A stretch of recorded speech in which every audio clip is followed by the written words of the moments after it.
তেল চুরি ও দুর্নীতির অভিযোগ আবার প্রতিবাদ করতে গেলে মারমুখী দুর্ব্যবহারের অভিযোগ উঠেছে ঝিনাইদহের রেজাউল করিম ফিলিং স্টেশনের বিরুদ্ধে। এমন তথ্যের ভিত্তিতে খোঁজ নিয়ে জানা যায়, ভুক্তভোগী তার বাইকে তেল নিতে গেলে রেজাউল করিম তেল পাম্প থেকে তাকে প্রায় 100 টাকার তেল কম দেওয়া হয়। তিনি পরে তা টের পেয়ে এনে প্রতিবাদ করতে গেলেই বাকবিতণ্ডার এক পর্যায়ে উক্ত পাম্প কর্তৃপক্ষের লোকজন লাঠি ও বাঁশ নিয়ে মারমুখী হয়ে এগিয়ে আসে। পরে ভুক্তভোগী পরিস্থিতির ভিডিও করতে গেলে তারা থেমে যেতে বাধ্য হন। আপনার নামটা কি ভাই?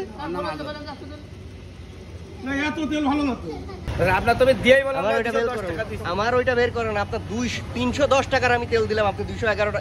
এটা কেমনে কি করলেন আমার বোঝান যে এটা হইলো কেমনে? আবার সেই কথা বোঝান। এটা তো অটো মেশিন, আপনার হাতের মিল করার ব্যাপার তো না এখানে।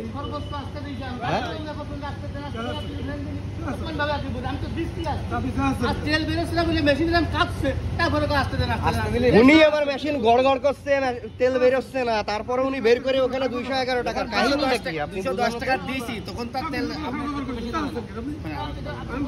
আমি যখন 210 টাকায় থামেছি, তখন তো মেশিন স্টেটে থাকবে, তখন তেল আমি তো টিপেছি 310 টাকা। 310 টাকা টিপলে করে যতক্ষণ শেষ না হবে ততক্ষণ পর্যন্ত তো মেশিন মানে হবে, তাই না? আপনার মেশিন চলছে, গড়গড় করছে, আপনি তেল বের করে ফেলছেন, তেল বেরোচ্ছে না, কারণটা কি? আমি কারণের কথা বলছি যে আপনার নামটা কি ভাই?